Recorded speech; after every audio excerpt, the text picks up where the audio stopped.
Un momentito, vamos a dar la opción para poder grabar la clase.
Bueno, ¿me escuchan ahí, verdad?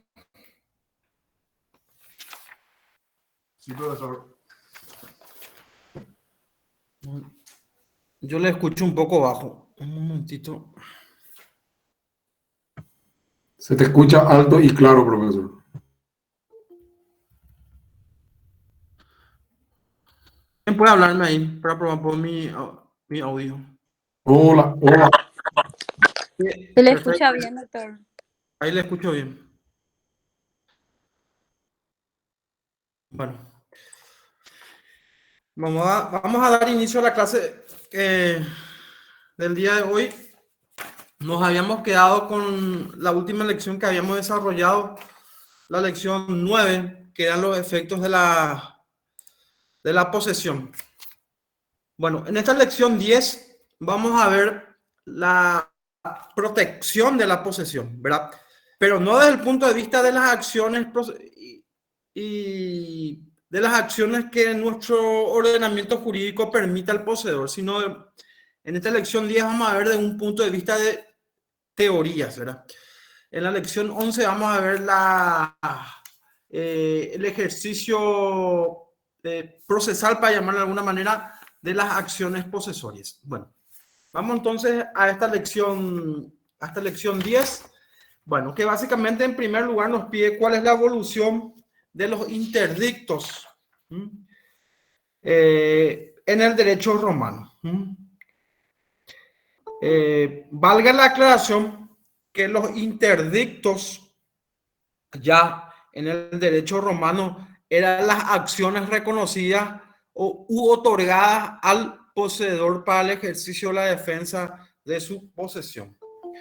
Bueno, así vamos a ver rápidamente esta parte histórica que hace referencia al derecho romano, ¿verdad?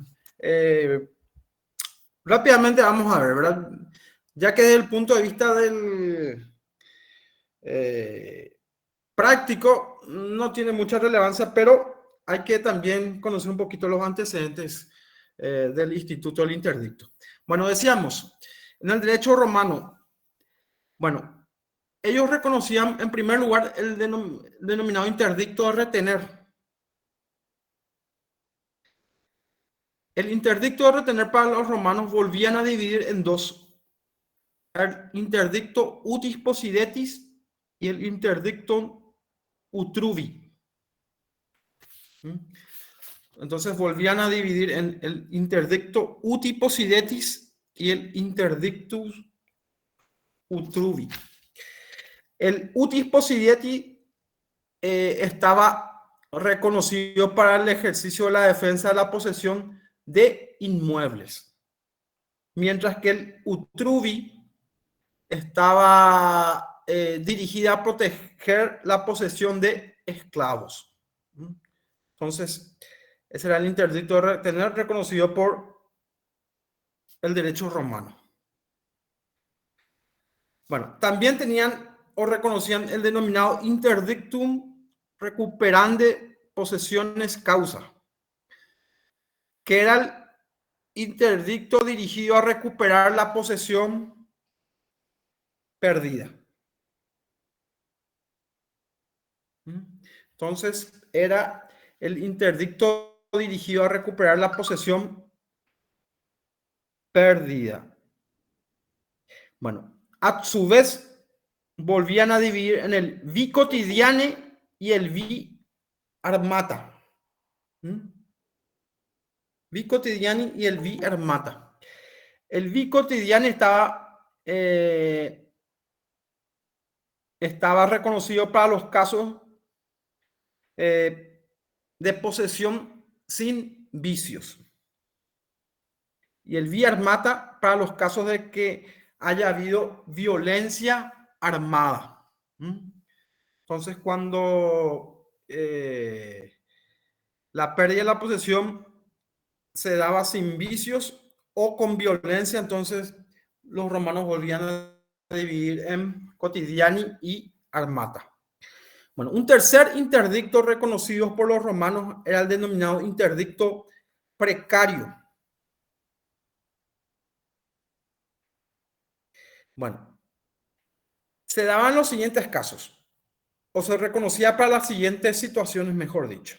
Cuando una persona entregaba una cosa a otra persona con el cargo de esta última de devolverle a la persona en caso de que éste le requiera la devolución de la cosa. Entonces, para esta situación, los romanos entonces reconocían el interdicto precario. Un cuarto interdicto que los romanos reconocían era el denominado interdicto de clandestina posesiones o el interdicto de posesión clandestina. Era la vía por medio del cual se podía reclamar las tierras ocupadas de manera clandestina. Y el quinto interdicto reconocido en el derecho romano era el interdictum ad dispicendi possessionis causa.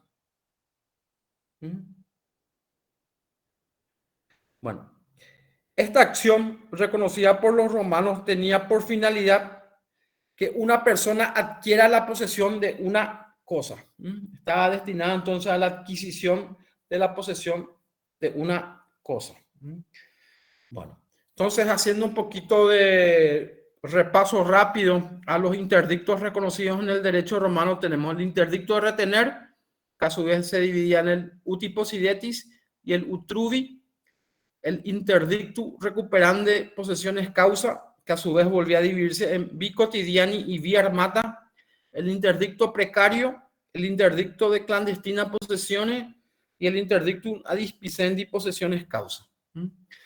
Bueno, entonces, estos eran los interdictos reconocidos en el derecho romano y que constituyen el antecedente histórico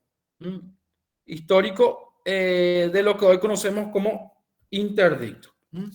Que repetimos, son las acciones en virtud del cual la legislación confiere al poseedor el ejercicio de las defensas posesorias. Bueno, hasta acá sin problema, ¿verdad?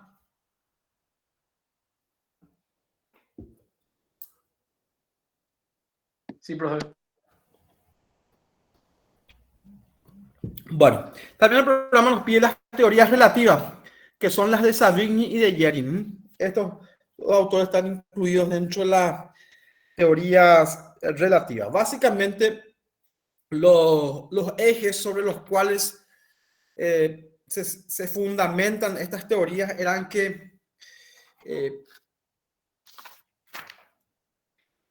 la interdicción o los interdictos eran como consecuencia de hechos violentos que nadie podía vencer jurídicamente a otros si no tiene motivos predominantes en qué fundar su derecho.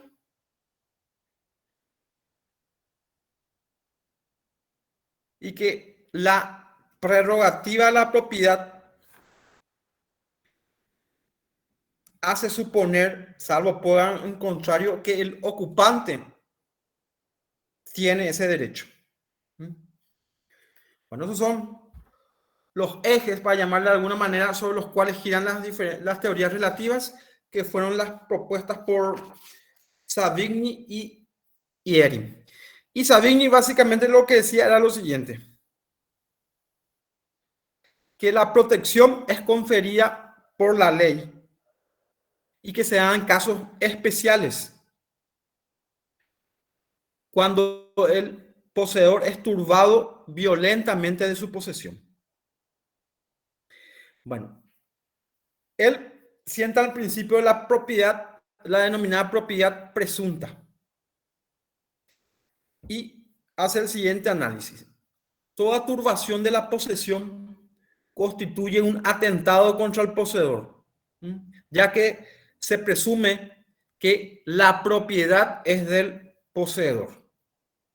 Entonces, esa es la posición de este autor, el de Savigny, la propiedad presunta. ¿Y qué decía Ehring? Bueno, este autor decía que la necesidad de proteger la posesión se encuentra en la protección de la propiedad, ya que la posesión es la manifestación externa de esta. Bueno, funda su posición en la denominada propiedad posible. Bueno, Ehring decía que la posesión se defiende, en la posesión, mejor dicho, se defiende una propiedad que empieza siendo uno de los efectos de la posesión, ya que habíamos dicho que uno de los efectos de la posesión, ¿cuál era? Poder adquirir la propiedad por el transcurso del tiempo. Por consiguiente, lo que este autor sostiene es que al protegerse la posesión, se protege una propiedad posible. Bueno, eso es lo que señalaba Ehring al respecto.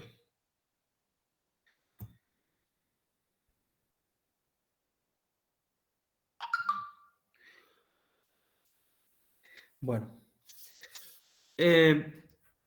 un segundito, ya estoy con usted enseguida.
Disculpen un segundito, nomás estoy contestando un mensaje y ya estoy con ustedes.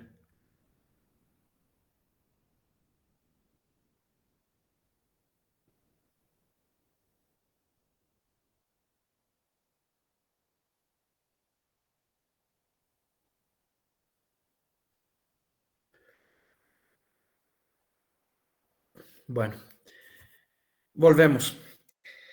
Entonces, eso era lo que señalaban estos autores, Savigny y de Ehring, ¿verdad?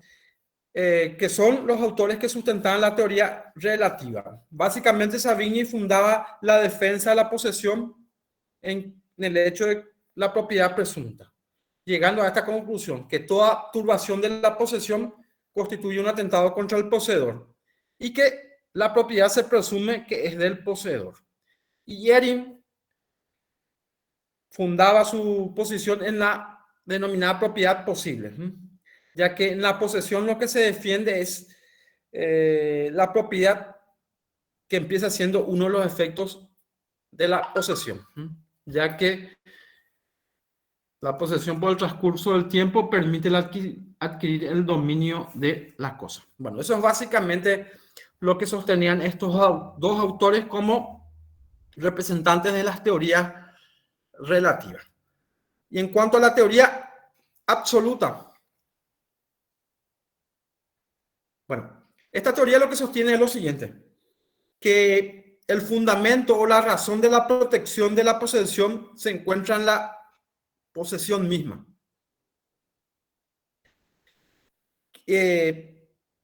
Y continúa esta teoría señalando que la posesión en sí constituye una manifestación real y válida de la voluntad de la persona y por lo tanto debe ser tutelada o protegida. Entonces, concluye fundando esta teoría que la posesión se defiende por sí misma. Bueno, eso es en cuanto a la teoría absoluta, ¿verdad? Que la posesión constituye una manifestación real y válida la voluntad del poseedor y por lo cual debe ser protegida. La posesión se defiende por sí misma. Eso es lo que se sostiene en las teorías absolutas. Bueno, ¿alguien tiene alguna consulta con relación a esta bolilla? Que como vemos una cuestión en donde vemos antecedentes históricos y doctrinas, ¿verdad? No vemos tanto, o mejor dicho, en esta lección no vemos las disposiciones referentes o contempladas en nuestro ordenamiento jurídico. Bueno, ¿preguntas? Profe, Sí. ¿cómo los poseedores ejercían, digamos, los interdictos? ¿Me estás hablando en el derecho romano? Así es. Bueno, se presentaban ante el pretor y ahí eran audiencias orales.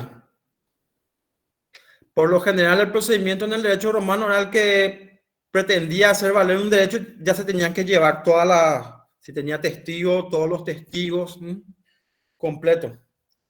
Haciendo una comparación, sería un juicio oral rápido. Y ahí ya se resolvía, ahí resolvía. Bueno, ¿otra consulta? Hola, doctor. Sí. Los tipos de interdicto puede volver a citar, por favor. ¿Del derecho romano me estás hablando? Sí. Bueno, rápidamente les menciono. El interdicto de retener, el interdictum recuperandi posesiones causa, interdicto precario, interdicto de clandestina posesiones, interdicto ad dispicendi posesiones causa. Son entonces los interdictos previstos en el derecho romano. Bueno, si no hay alguna otra consulta, pasamos a la lección siguiente, que es la bolilla también que hace referencia a la defensa de la posesión, pero ya entrando dentro del campo de nuestro ordenamiento jurídico, previsto en nuestro Código Civil y en el Código Procesal Civil. Bueno, pasamos a la lección, a la 11 entonces, si no hay consulta.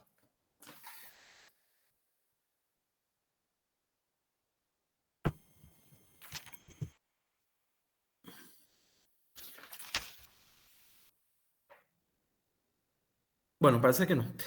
Bueno, en esta unidad 11 vemos cuáles son las defensas procesorias previstas en nuestro ordenamiento jurídico. Bueno, antes de ver las defensas desde el punto de vista procesal que implican, cuando hablamos de procesal, estamos queriendo significar que existe un juicio ya dentro del campo ya en el campo del ejercicio de la acción, dentro de un expediente determinado, tenemos la denominada defensa extrajudicial de la posesión. Bueno, ¿quién puede leer el artículo 1941?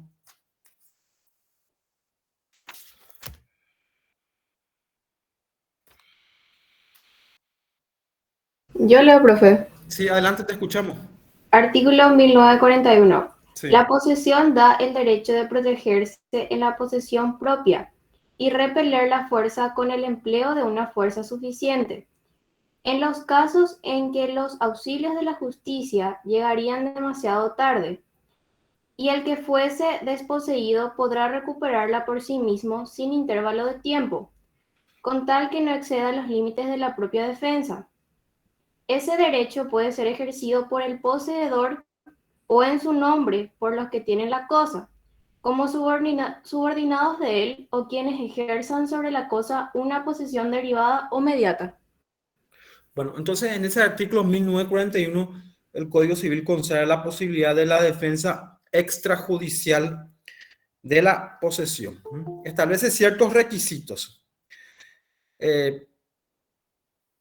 reconociendo en primer lugar que la posesión da el derecho a protegerse. Bueno, el de repeler con una fuerza suficiente, entonces el acto violento que turbe la posesión. También está reconocido la defensa extrajudicial cuando el auxilio de la justicia hubiese de llegar demasiado tarde. Y acá es importante otro requisito, que el ejercicio de la defensa extrajudicial debe ser ejercida sin intervalo de tiempo, lo que hace suponer que debe ser de manera inmediata. La reacción debe ser de manera inmediata. Y otro punto importante, que no debe exceder los límites de la defensa propia. Bueno, eso es lo que consagra este artículo 1941, que posibilita entonces el ejercicio de la defensa extrajudicial. Bueno, quedó claro esto, ¿verdad? No hay ningún inconveniente.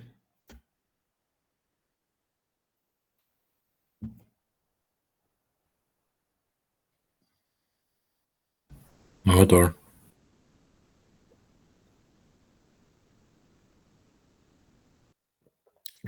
Vamos a tratar un poquito de ejemplificar para que quede un poco. A ver, podría ser el caso, por ejemplo, una persona se va caminando por la calle y viene una persona de improviso, le saca su celular. La persona le persigue y vuelve a recuperar su celular, ¿verdad? Ese sería haciendo un poco un ejemplo de la defensa extrajudicial de la posesión. Bueno, las acciones posesorias. Bueno, las acciones posesorias son las acciones reconocidas en nuestro ordenamiento y que tienen por finalidad la protección de la posesión. Bueno, es importante, antes de ver cuáles son, determinar quiénes son los que se encuentran legitimados o facultados para el ejercicio de esas acciones, ¿verdad? ¿Quién puede leer el artículo 1950? Te leo, profe. Adelante.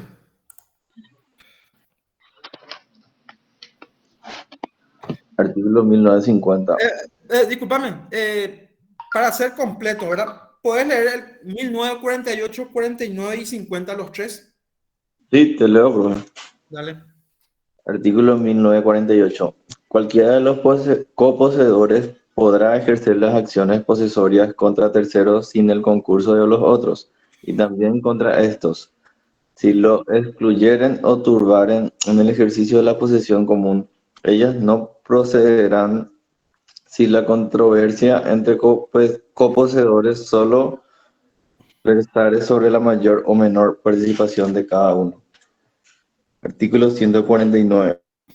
Las acciones posesorias corresponden también a los poseedores de partes materiales de una cosa, como locales distintos de habitación, comercio y otros. Artículo 1950. Los poseedores mediatos podrán ejercer las acciones posesorias por hechos producidos contra el poseedor inmediato y pedir que éste sea reintegrado en su posesión. Si no quisiere recibir la cosa, quedarán facultados para tomarla directamente. Bueno, básicamente estos tres artículos lo que consagra es, obviamente, que el poseedor es el que tiene la facultad para el ejercicio de las acciones posesorias, pero hace para llamarlo de alguna manera, la discriminación. Entonces, reconociendo también al poseedor mediato la posibilidad del ejercicio de la acción. Eso quiere decir, por ejemplo, habíamos señalado el caso del poseedor mediato e inmediato, ejemplificamos los casos de alquiler de inmuebles, ¿verdad? El poseedor inmediato sería el poseedor inmediato es el propietario, el inmediato es el inquilino, y cualquiera de los dos puede ejercer las acciones posesorias. Bueno, también los coposeedores de una cosa indivisa pueden ejercer las acciones posesorias y los poseedores materiales de una cosa.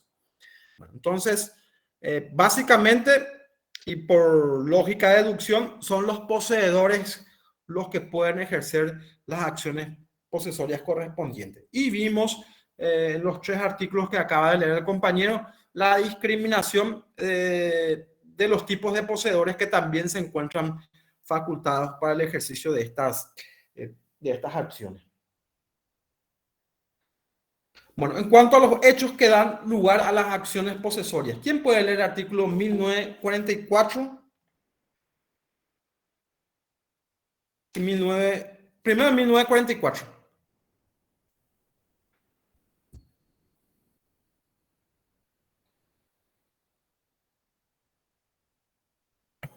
Te leo, profesor. Sí, adelante. Quien turbare la posesión de otro o lo privare de ella comete un acto ilícito, a menos que hubiere procedido autorizado por la ley. El turbado en su posesión podrá reclamar del actor y de los sucesores de éste, aunque fuesen de buena fe, la cesación de los hechos, y si se temiese otros nuevos, podrá el poseedor pedir además que sean prohibidos en lo futuro. El desposeído tendrá acción cuando el demandante adquirió la posesión del perturbador o sus autores dentro del año anterior inmediato que precede a la turbación. ¿Puede leer el artículo 1946? Sí, profesor.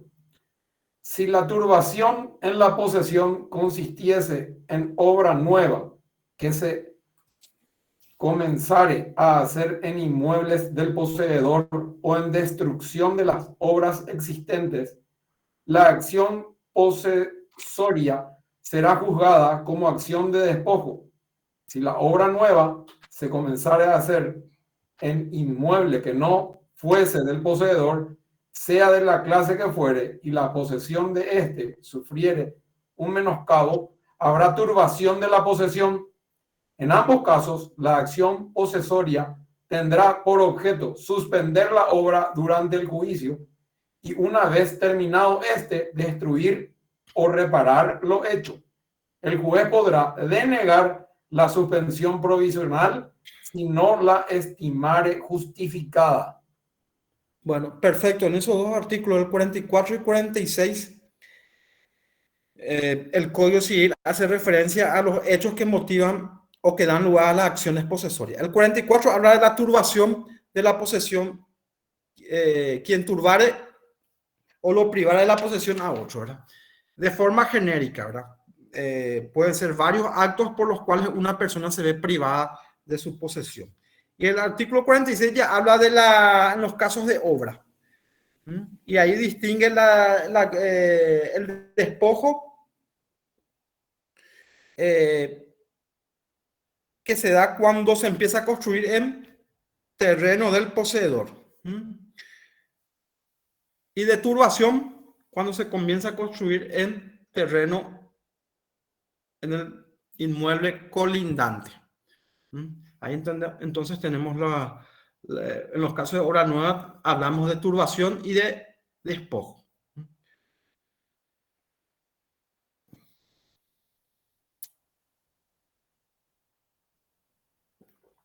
Bueno, en los casos del artículo 1944, los actos de que turben la posesión dará lugar a ya sea el interdicto de retener o de recuperar.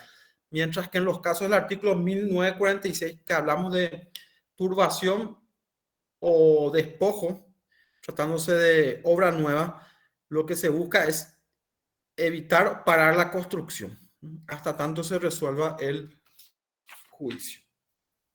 Bueno, ¿alguna consulta con referencia a tu artículo?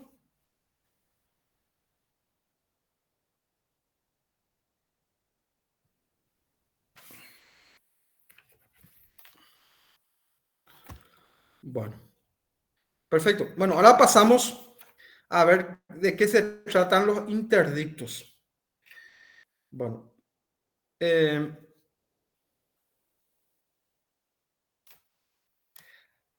acá cambiamos de código, ¿verdad? Los interdictos son las acciones posesorias que están, si bien previstas en el Código Civil, en el Código Procesal se establece la manera en que ha de ser ejercida estas acciones posesorias. Bueno, no sé si tienen a mano el Código Procesal Civil o no, o solamente tienen el Código Civil. Sí, doctor. O sea, yo tengo. Bueno, perfecto. Digamos, no quiero entrar en mucha profundidad porque esto es una bolilla que vamos a dedicar directamente a estas acciones, pero valga la mención de que los interdictos reconocidos en el Código Procesal Civil son 4. Hay 4 interdictos reconocidos, que son el interdicto de adquirir la posesión, el interdicto de retener la posesión, el interdicto de recobrar la posesión y el interdicto de obra nueva. Interdicto de obra nueva. Esas son las 4 acciones posesorias previstas en nuestro Código Procesal Civil. Lo que sí les quiero señalar que estos juicios son juicios especiales. Tienen un trámite especial que lo distingue de los juicios ordinarios, que tienen plazos más largos. Estos juicios especiales son sumarios y tendrían que tener corta duración. Los interdictos básicamente se sustancian en audiencias. A diferencia de lo que ocurre en un juicio ordinario, donde se presenta la demanda, se corre traslado, se contesta, se corre otra vez traslado, si hay documentos al actor, todo escrito. En cambio, en los interdictos se presenta la demanda y el juez fija una audiencia. Y en la audiencia, el demandado contesta la demanda y se admiten y se diligencian todas las pruebas. Por supuesto, es muy poco probable que el juicio en sí pueda terminar en una audiencia, ¿verdad? Dado que por la característica y las cuestiones posesorias se prueban básicamente por testigos, las partes presentan muchos testigos, ¿verdad? Absoluciones, se sustancian en 2 o 3 audiencias. Bueno, pero básicamente esa es la diferencia, ¿verdad? Los interdictos son juicios especiales, son sumarios, y también otra característica es que admiten juicio ordinario posterior, no causan estado. Bueno, y repetimos, los 4 interdictos reconocidos en nuestro Código Procesal Civil son los de adquirir, retener, recobrar y el interdicto de obra nueva. Bueno, ¿alguna pregunta, alguna consulta?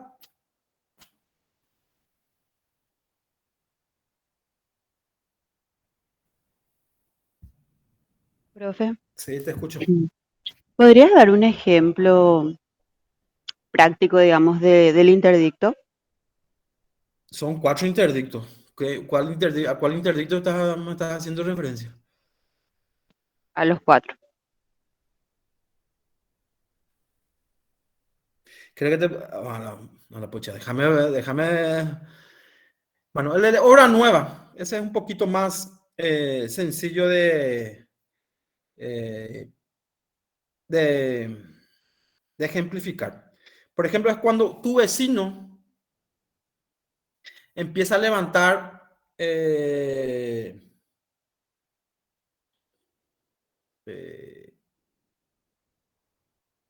a ver,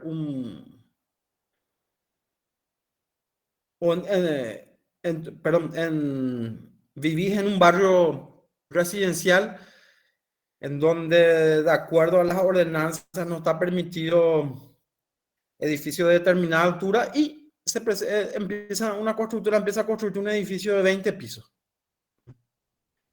Bueno, les pregunto, ¿te afectaría o no te afectaría? Sí, claro. Y bueno, y para esos casos está el interdicto de obra nueva.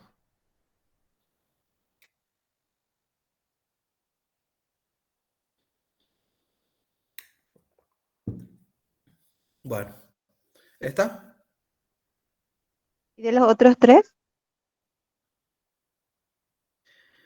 Bueno, déjame, voy a imaginarme un poco. Bueno, el de interdicto de recobrar, obviamente, se da para los casos de que el poseedor perdió la posesión, valga la redundancia. Sería el caso, por ejemplo, de que el inquilino, vamos a la figura del inquilino, el inquilino salió a trabajar y el dueño del inmueble, aprovechando que el inquilino no estaba, entró y tiró afuera todas sus cosas. Entonces, viene el inquilino y se encuentra con esa situación. Entonces, ese es un ejemplo que se me ocurre así rápidamente para aplicar para los casos de interdicto de recobrar la posesión.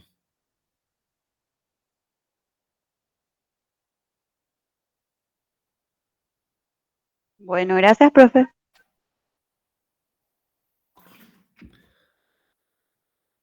Bueno, ¿alguna otra consulta con relación a estas lecciones que son la defensa, la protección, defensa y las acciones posesorias? Doctor, ¿estos interdictos se usan solamente para las cosas inmuebles o también para los muebles? Y generalmente no hay un distingo, pero es para casos de inmuebles. Básicamente, de hecho, el interdicto de obra nueva está solamente dirigida a los inmuebles, ¿verdad? Lo que pasa es que en los casos de cosas muebles, la posesión de una cosa mueble crea la presunción de ser el titular, que no es lo mismo para los inmuebles. Entiendo. Súper. Gracias, doctor. Profe, Sí, te escucho. ¿qué artículos serían los interdictos? Los interdictos, bueno, un momentito les voy a decir a partir de qué artículo del Código Procesal Civil están contemplados los interdictos. 635, doctor.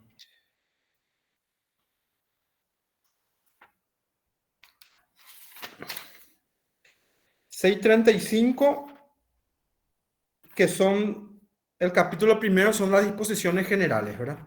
El capítulo segundo se refiere al interdicto de adquirir, el 3 de retener, el 4 de recobrar, el 5 de obra nueva. Y abarcan hasta el 655. Del 635 al 655 son los artículos que norman los juicios de interdicto en el Código Procesal Civil.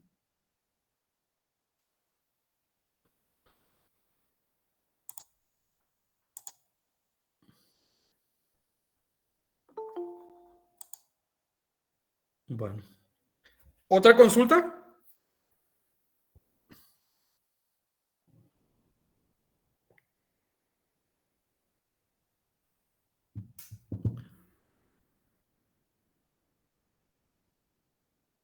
Ninguna. Bueno, entonces nos volvemos a conectar nuevamente el próximo lunes. Esta clase y la del lunes grabamos, así que si no entre mañana o el viernes o el fin de semana voy a estar alzando las clases para aquellas personas que no pudieron acceder por el límite de participantes que tenemos en el Meet. Entonces también para que puedan seguir un poco la clase. Y bueno, y nos volvemos a encontrar virtualmente el próximo lunes. Perfecto, doctor. Dale. Muchas gracias, doctor. Muchas gracias, profesor. Gracias, Gracias por doctor. todo. Buenas noches.